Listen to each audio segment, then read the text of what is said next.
very talented, us people, aren't they? Marianne. I'm going to get Marianne to come up to the, I'm going to get her to come up to the stage.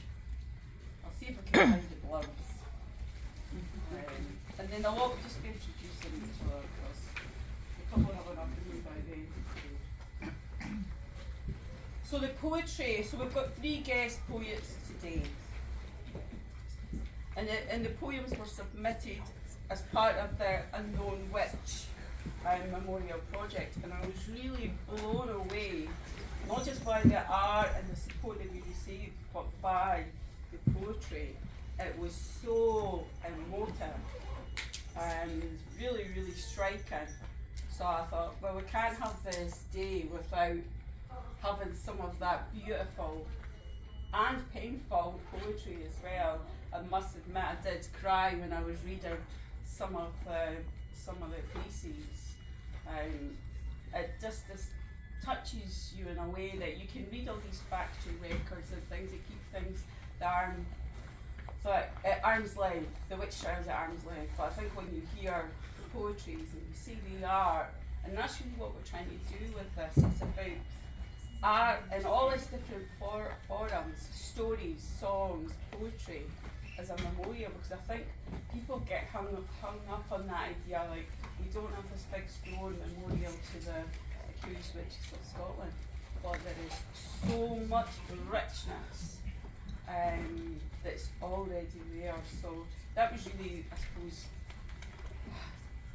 the drive, you know what I mean, for me to do this work, you know what I mean, and try to bring people together. And I've worked with, she doesn't like this, but the wonderful Karen Strack for a few years. But it's wonderful because our coffin's been growing, Karen. And you'll second that, the wonderful Karen Strack. We've had some wonderful people join us. So, without further ado then, we're going to start.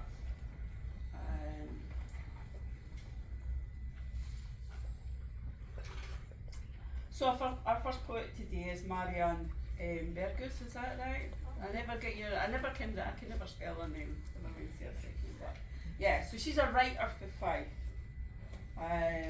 who's actively involved in the charity Fife Rights, and who supports all genres and levels of writing. And she's facilitated events for the Scottish Book Trust and enjoys running workshops to encourage people to get ideas out onto the page. So all these things that are stuck inside us, if you want unstuck, that woman there can help you with that. So she's been interested in the stories and folklore surrounding witchcraft since childhood, and she very kindly says to me that she's been inspired by the work of the Creative Commons. So Marianne, come up and share your poetry.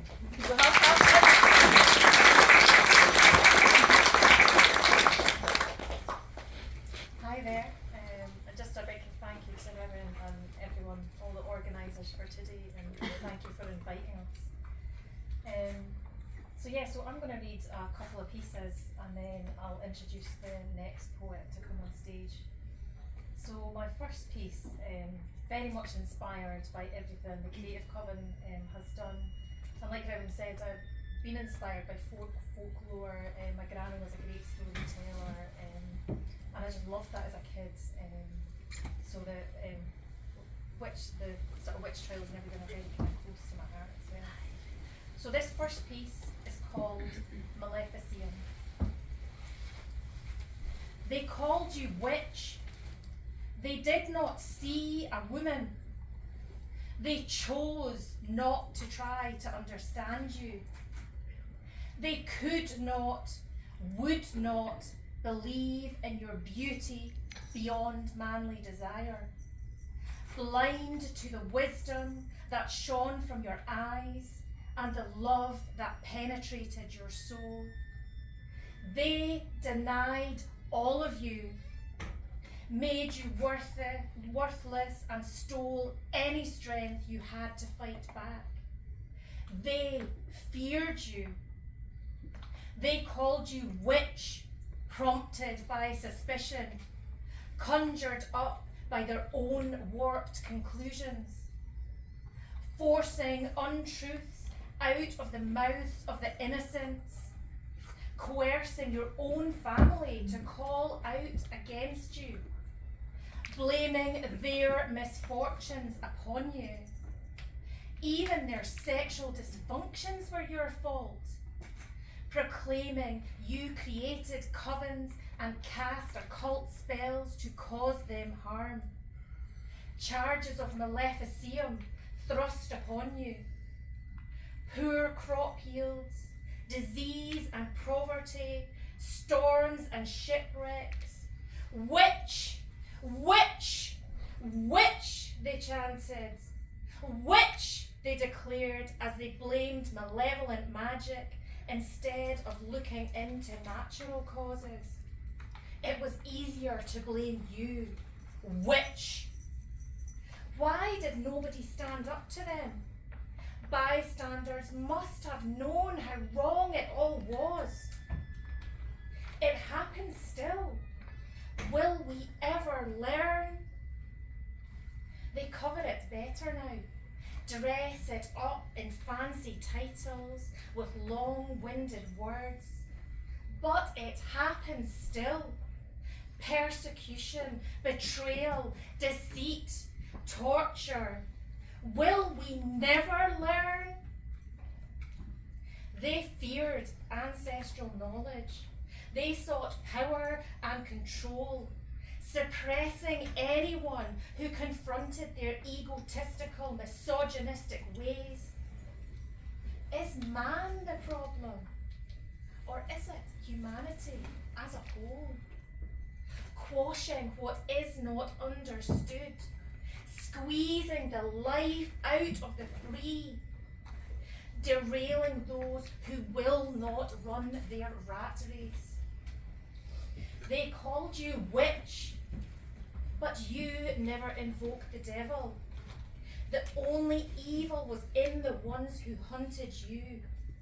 They are the guilty, not you. They are the shapeshifters, not you.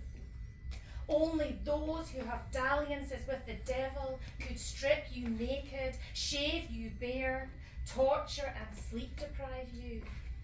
They are the savage animals, not you, as only the immortal and unholy could watch you burn till your bones are dust. They called you witch, but you were a healer, a midwife, a herbalist, a lover, a mother, a sister, a cousin, a wife, an aunt, a daughter, a neighbour, a friend, and a master of the old ways. They called you witch, and you were wronged. But we will remember you, witch, and chant your birth names into the wind, raising your ashes from the ancient soils to reclaim your voices and soothe your singing souls. And so my second piece today, this piece is called Woman. She was wild. She was woman. She was wronged. For fear of her wisdom, fear of her strength, fear of her ability to heal others. Tortured, beaten and bruised by cowards hiding under wide-brimmed hats, noblemen's clothes and finely stitched cloaks. Heinous persecution for what they did not understand. Burnt to ashes, no bones to bury, no graves to grieve. But she waited. Deep within the cooled embers, she waited for a new dawning, a new era, under a new moon. Then she awoke, stretching twisted wooded limbs up out from the earth, like fresh green growth, bending, not breaking, rising from rubble, her hair brighter than any flame, glowing as it whipped in the wind. The cinders and soil called out her name.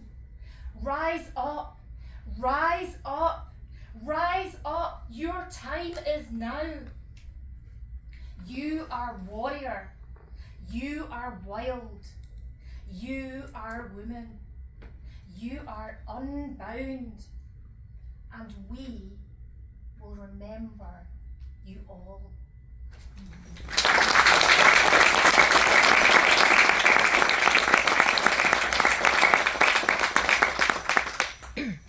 So the next poet I have to introduce today, and possibly our furthest travelled coven member, is Janine Phillips, who has come all the way from New York.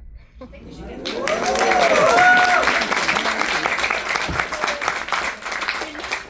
Janine has been dreaming of Scotland since she was 4 years old, so coming to Edinburgh fulfills a lifelong dream. She is an award-winning journalist, poet and author who has spent her life fighting for religious freedom and women's rights. This social justice warrior lives with her husband David in an old haunted farmhouse in the lush mountains of upstate New York, where they raised their 2 kids, Anthony and Ali Rose, surrounded by a murder of very squawky crows. She and her family, like I said, have travelled here to honour the women, children and men so tragically and horrifically persecuted as witches, and to give thanks to those who have carried this movement forward. So welcome.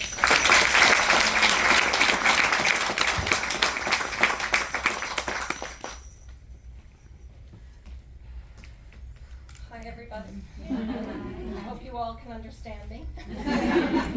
It's an honor to be here, and I want to thank Rowan and Marianne. Your work is beautiful, and I just want to thank everybody for welcoming us here.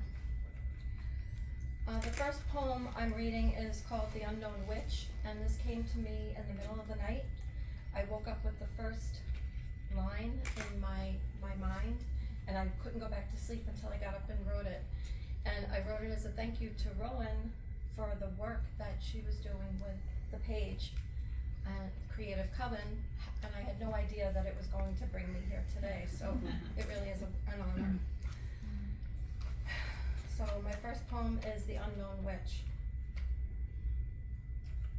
I am the generations that never came to be. I am the unborn bairn felled from our family tree, chopped down before given a chance to see. I am the whisper of a fallen autumn leaf. I am the angry storms that cried down from the skies in protestation of the last day of my life. As rivulets of rain bled from my eyes, the river of my tortured soul ran dry. I am the young maid who never laid in love. I am the lusty lover who never loved enough. The childless mother without a belly round. I am the hag, the crone, the aged and elder one. I am the ashes, now dirt beneath your feet. The mulch that makes your harvest oh so sweet. The new buds born of my defeat, as I lay resting in ancient bogs and fens of peat. I am the early morning sun that never broke, the praise of dawn I wish that had been spoke. The one more day so I could play, but alas, I never woke. I am the faded light from the unseen setting sun, casting shadows on a life too quickly gone. I am a ray of hope blown out with my last breath. I am the unknown witch, not ready for her death.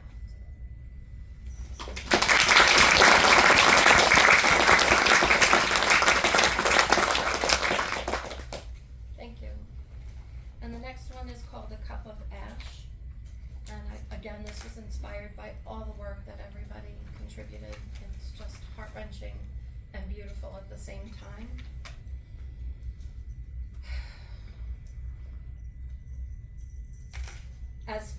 tongues of judgment licked my calves and shins. The crowd stood still. Some wept, others grinned. Some said a prayer and clutched their chest. Horrified, they wondered if they'd be next, or if I had the power to cast one last hex.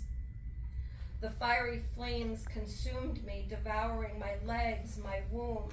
It suckled at my breast and stole my words. My life force gone, leaving only my soul. I watched the masses throughout the day as they ebbed and flowed.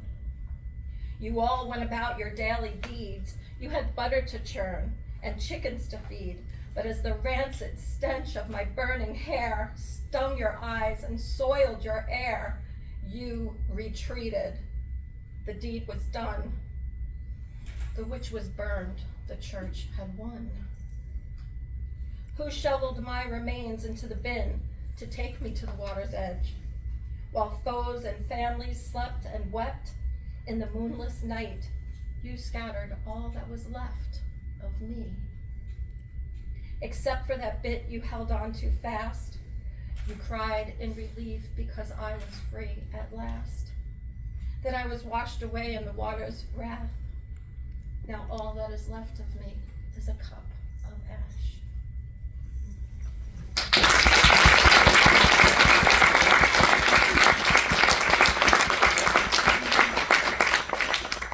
Thank you. So just like I was honored by following Marianne, I have the great honor of introducing our next poet. Janice Weems is known as the secret shaman and she who carries the fire. She has walked the path of the healer for a long time and continues to expand her way of being and experiencing in the seen and unseen worlds. The Firewalker instructor has been writing for personal development for many years and felt compelled to write poems to honor the persecuted women. The first poem Janice will read was channeled while working a night shift at Aberdeen Royal Infirmary. It is her pleasure to give voice to these pieces today. I am humbled to share the stage with such an amazing woman.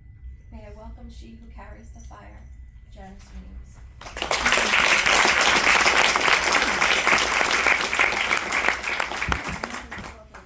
And it's always me.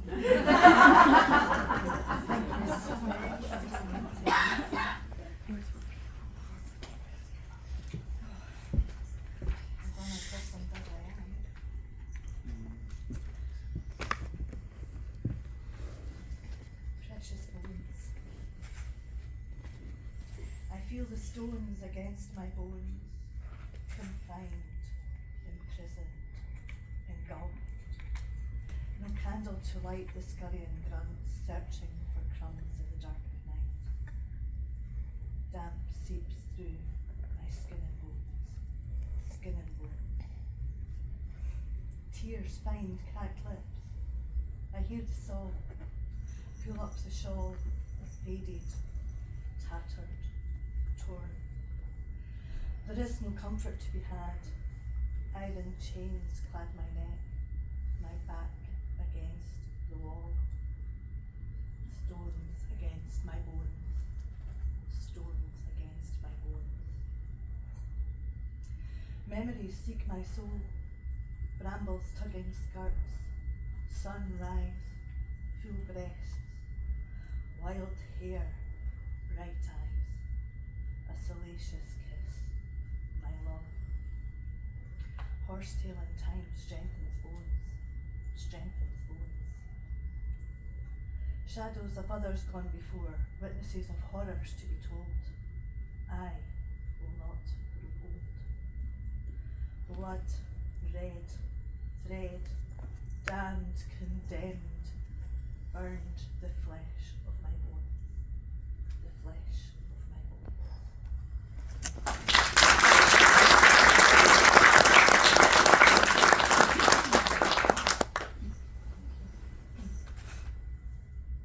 Not forgotten. I could weave you a tale of a gentle woman in linen skirts, foraging the woods, making tonics for the frail. But there were those who watched with an evil intent to cut down in her prime, that woman of healing. slandered, shamed without remorse, those who lacked understanding enjoying their power, we may never know what drove their curse. So to the women we owe a lifetime debt, we are beholden our ancestral threads. Do not forget